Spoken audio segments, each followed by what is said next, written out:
네, 들어오시면 돼요. 키가 정말 크시구나. 서 있지 않도록 하겠습니다.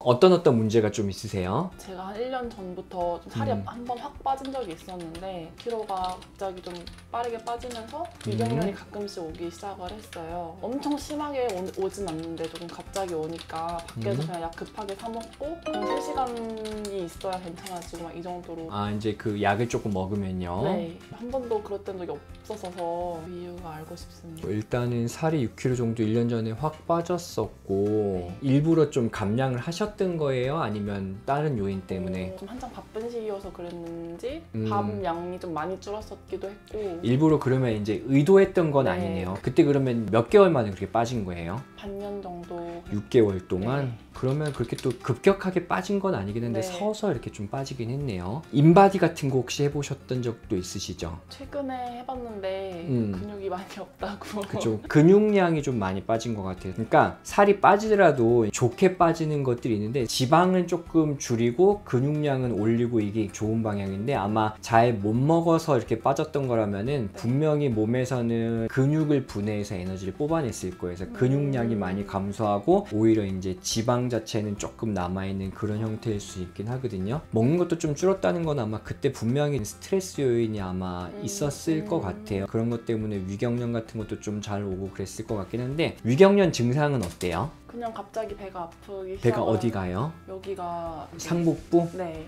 전체적으로 아파서 힘 빠지게 아픈 것 같아요. 다른데 힘을 줄 수가 없고 배 아프다, 배 아프다 약간 이런 상태? 속이 쓰리다. 속이 쓰리다 정도인 것 같아요. 메스껍진 아, 쓰리고 막 않았고. 아프고 약간 네. 그러시구나. 술, 담배는 안 하시잖아요. 술은 가끔 합니다. 아, 근데 뭐 많이는 안 하실 네. 거니까 뭐 가끔 하더라도 뭐 일주일에 막 서너 번씩 막 이렇게까지는 안 네. 하시잖아요. 담배도 안 하실 거고. 네. 그러면은 속쓰림 같은 게 조금 자주 반복되긴 하는 네. 거네요. 스트레스는 좀 어때요? 지금은 괜찮은 것 같아요. 이제는 스트레스 네, 요인은 별로 훨씬, 없어요. 네. 그리고 식사는 자극적인 음식 같은 거 이런 거 안 드실 거고 네. 위에 안 좋은 그런 것들도 어떤 소염제라든지 뭐 다른 것들 이런 거 안 네. 드실 거고 일단은 나이가 지금은 젊기 때문에 어른들이 그런 얘기 하잖아요. 뭐 지금은 뭐 이렇게 철사를 씹어 먹어도 뭐 소화가 된다고 얘기를 하는데 이제 사실 그런 건 다 틀린 얘기고 위가 그렇게 안 좋으실 만한 나이는 사실은 아니긴 해요. 근데 이제 위를 보호하는 물질들이 계속 네. 나오거든요. 위를 보호하는 물질들이 계속 나와서 위를 보호하고 있고 그 다음에 위에 안 좋은 요인들이 또 들어오겠죠. 위를 보호하는 물질들보다 위에 안 좋은 요인들이 더 늘면은 이제 당연히 위에 탈이 나는 거예요. 위에 안 좋은 것들은 과음 같은 거 당연히 안 좋고 스트레스 안 좋을 거고 생리통 같은 것 때문에 뭐 이제 소염제 많이 드시잖아요. 네. 소염제를 너무 많이 먹는다든지 불규칙한 식사라든지 그리고 뭐 자극적인 음식 같은 거 이제 이런 걸 하면 어쨌든 위가 이제 조금 더 깎이면서 이제 안 좋아질 수가 있는 거죠. 위 내시경 검사도 받아보신 적 있나요 혹시? 아니요, 한 번도 없어요. 내시경 검사 정도는 한 번 정도는 조금 받아보라고 말씀드려요. 내시경 검사를 하는 목적은 속이 많이 쓰리고 아프지만 실제로 내시경 소견에서는 안 좋은 병 같은 건 없구나 이제 이런 걸 확인하는 목적이 있거든요. 속이 너무 안 좋으시면은 한 차례 정도는 위내시경 검사를 좀 받아서 아 내가 속이 쓰리고 많이 안 좋지만 특별한 건 없구나 이제 이런 걸 확인하는 목적이 사실은 강해요. 그런 건 한번 확인해 보시면 좋고 지금은 스트레스 요인들 같은 것도 조금 줄어들고 뭐 식사도 잘 하신다고 하니까 이제 위험한 것들은 없는데 체중은 조금 찌우셨으면 좋겠는데요. 너무 많이 말라있는 편이긴 하거든요. 근육량도 분명히 좀 작을 거니까 네. 단백질은 조금 충분히 드시면서 탄수화물은 너무 많이 안 드시는 게 좋아요. 탄수화물은 사실 좀 필요로 한데 좀 좋은 걸로 드시라는 거예요. 뭐 정제된 밀가루로 만든 하얀 빵 이런 거보다는 현미, 잡곡, 뭐 그다음에 통곡물빵 같은 거 이런 거는 그런 게 좋은데 어쨌든 탄수화물도 좀 필요한데 많이 드시지 말고 쓸데없는 가식 할 필요 없고 단백질 같은 것도 조금 하시면서 근육량을 조금 키워야 돼요. 체중이 사실은 이렇게 낮은 상태로 이제 지속되면은 단적인 예로 나이가 더 들었을 때 뼈가 굉장히 약해질 수 있어요. 여자분들 같은 경우는 남자들보다 이제 골다공증 같은 게 좀 더 많이 생기고 그런 편이거든요. 그래서 나중에 나이가 드셨을 때 젊은 나이임에도 불구하고 뼈가 굉장히 약해질 수 있어요. 왜 그러냐면은 쉽게 생각하면은 이런 거라고 보면 돼. 우리 몸에 있는 뼈는 우리 몸을 지탱하는 역할을 하잖아요. 네. 근데 다 그런 건 아니지만 사실 조금 통통하고 살이 있으신 분들이 뼈가 더 튼튼해요. 왜냐면 지탱해야 될 게 더 많은 거예요. 근데 나는 내 뼈가 지탱해야 될 살이 별로 없으니까 뼈가 덜 자극을 받아서 뼈가 빨리 약해질 수 있어요. 그래서 굉장히 젊은 나이임에도 불구하고 뭐 진짜 골다공증이 있다든지 아니면 뭐 골감소증이 있거나 이제 그럴 수 있거든요. 이제 근데 그거는 지금의 문제는 아니고 지금부터 관리를 안 하면 내가 정말 뭐 한 40대 후반, 50대 이때 벌어질 수 있는 문제예요. 근데 너무 이렇게 마르신 분들 같은 경우도 콜레스테롤 같은 것도 진짜 낮은 경우들도 좀 있어요. 그래서 낮아도 크게 문제는 없지만 그런 걸로 또 호르몬도 만들고 우리 몸에 여러 가지를 만드는데 그런 게 잘 안 될 가능성이 좀 있죠. 살찌란 얘기는 아니에요. 살찌란 얘기는 아니고 운동도 하고 잘 드시되 지방은 조금 줄이는 방향. 지방도 사실 안 많을 것 같아요. 지방도 안 많으실 것 같지만 단백질도 좀 먹고 운동을 해서 근육량이 좀 유지가 돼야 살도 쉽게 잘 안 찔 거고요. 그러니까 사실 근육량이 부족하면 기초대사량이 많이 떨어지기 때문에 살이 쉽게 찔 수 있어요. 조금 먹어도 잘 찔 수 있으니까. 그리고 어쨌든 허약한 거예요 지금. 네, 허약한 거예요. 그러니까 감기 잘 걸리고 그러지는 않아요. 아주 아프기는 해요. 네, 그것도 사실은 다 연관이 될 거예요. 그러니까 너무 이제 마른 게 이제 미덕인 것처럼 뭐 이렇게 그럴 수 있긴 한데 사람이 이제 비리비리해 보이면 안 돼. 날씬하다가 아니야. 약간 야 너무 허약해 보인다. 이러면 안 되는 거거든요. 그래서 균형 잡힌 식사를 하시고 근육량을 조금 더 키우는 게 장차 나의 건강에 있어서는 더 유리한 걸 수 있어요.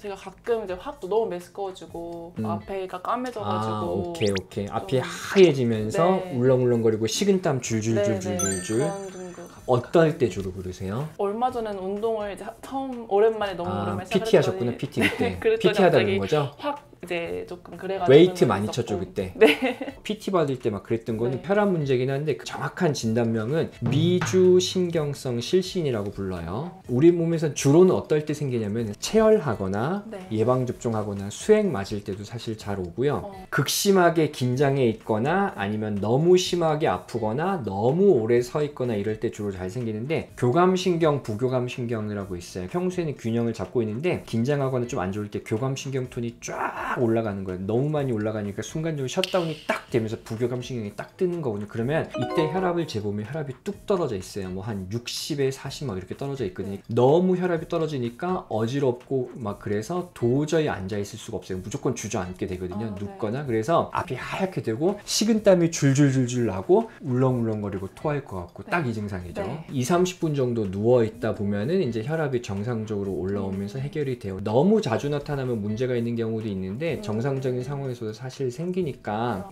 걱정할 필요는 없고 그런 증상이 생겼을 때는 머리로 이제 피가 많이 가야 되기 때문에 일단은 누워야 돼요. 눕고 다리 올려주고 20분 정도 안에는 분명히 좋아질 거예요. 많이 흔하니까 뭐 염려할 건 아닌데 너무 자주 나타나면 그거는 저랑 또 상의를 한번 해야 되는 거다 이제 이렇게.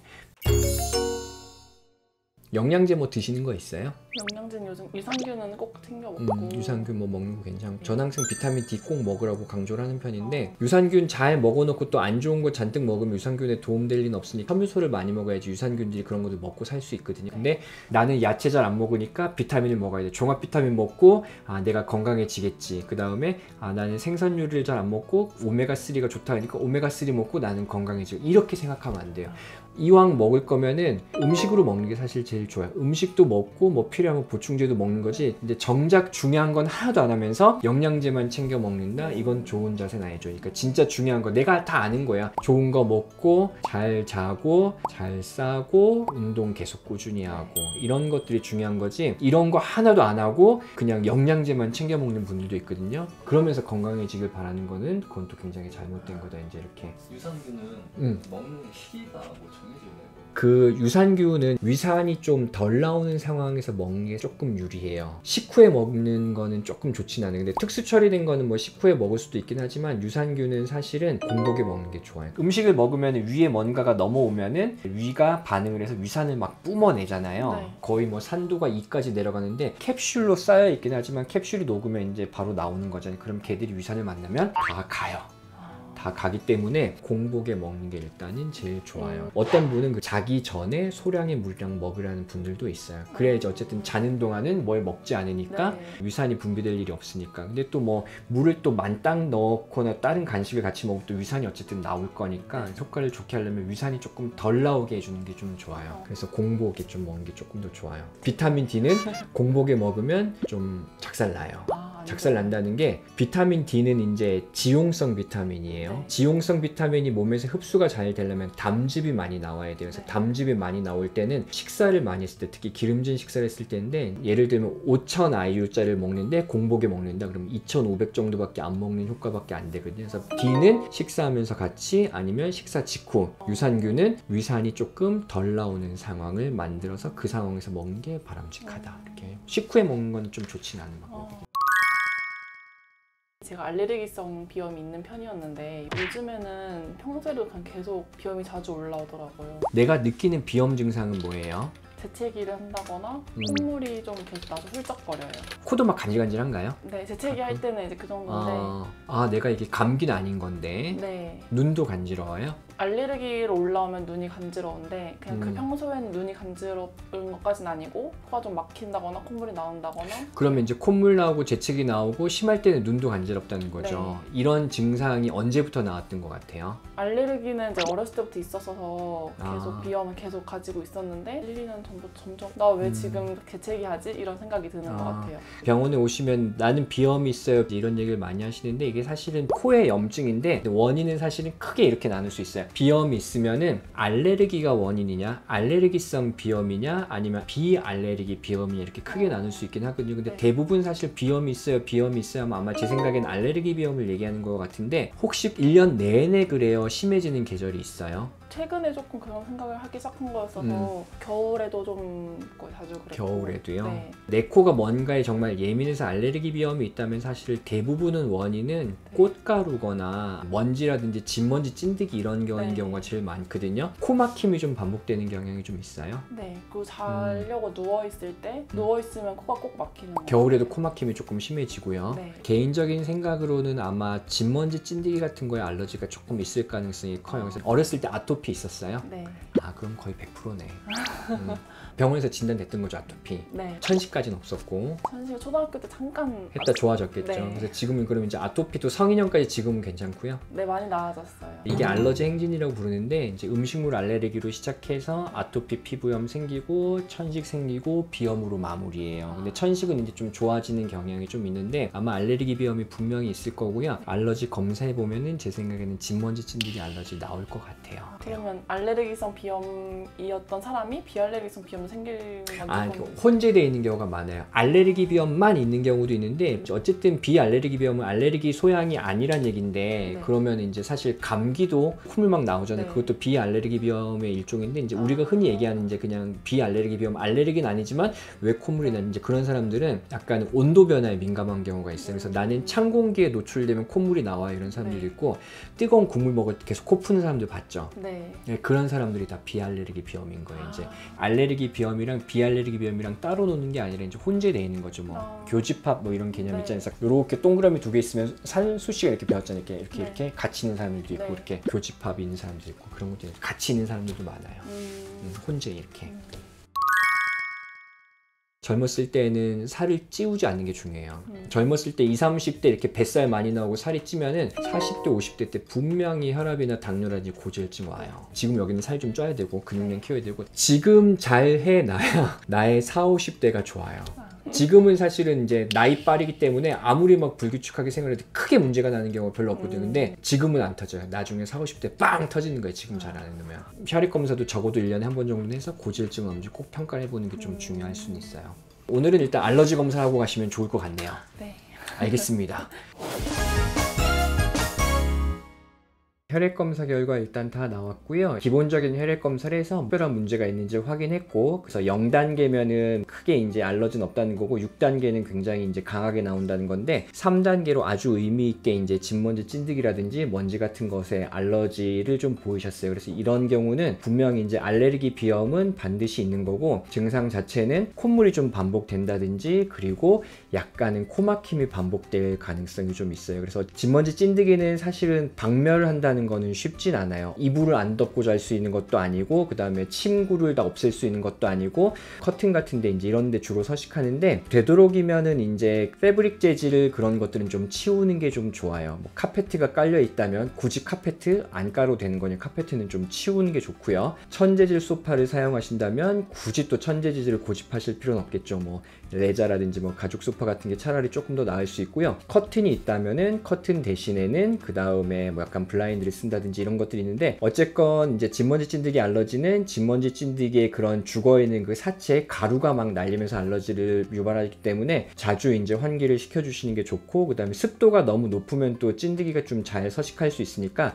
적정 습도 50% 전후가 일단 적당할 걸로 생각돼요. 그리고 진먼지 찐득이 사체가 이제 바닥에 많이 깔려 있을 가능성이 크니까 항상 헤파 필터가 조금 걸려있는 청소기를 써서 진먼지 찐득이 사체들이 밖으로 못 나가게 이제 가둬줄 수 있다면 그런 청소기를 쓰시는 게 좀 좋고, 그 다음에 공기청정기 쓰시는 것도 당연히 좀 도움이 됩니다. 그래서 적정 습도 이제 그런 거 유지해 주시고, 침구류도 좀 되도록이면은 사실 잘 안 빨잖아요. 자주 빠는 게 일단은 좋겠습니다. 그리고 의외로 이게 이제 이뮤노캡 검사를 했는데 그 여러 가지 이제 혼합 항원에 대한 검사를 진행하거든요. 그래서 꽃가루 알러지는 없는지, 뭐 곰팡이 알러지는 없는지 이런 검사도 같이 하는데, 이제 각질 같은 거 이제 이런 거죠. 그거의 양성을 좀 보였어요. 그래서 그 안에 들어간 거는 개, 고양이, 말 이런 것들이 들어가는데, 예전에 말 같은 걸 이렇게 조금 승마 같은 걸 하셨을 때가 있었는데 그때 이제 조금 알러지 비염 증상이 나왔다고 하시더라고요. 그리고 강아지 노출될 때는 또 증상이 발생해서 아마 이제 강아지 그런 비듬 털, 그 다음에 말털 비듬 이런 거에 알러지가 있으실 거고, 고양이는 괜찮다고 하셨으니까 아마 그런 거에도 알러지가 있을 가능성이, 그리고 이런 경우는 노출됐을 때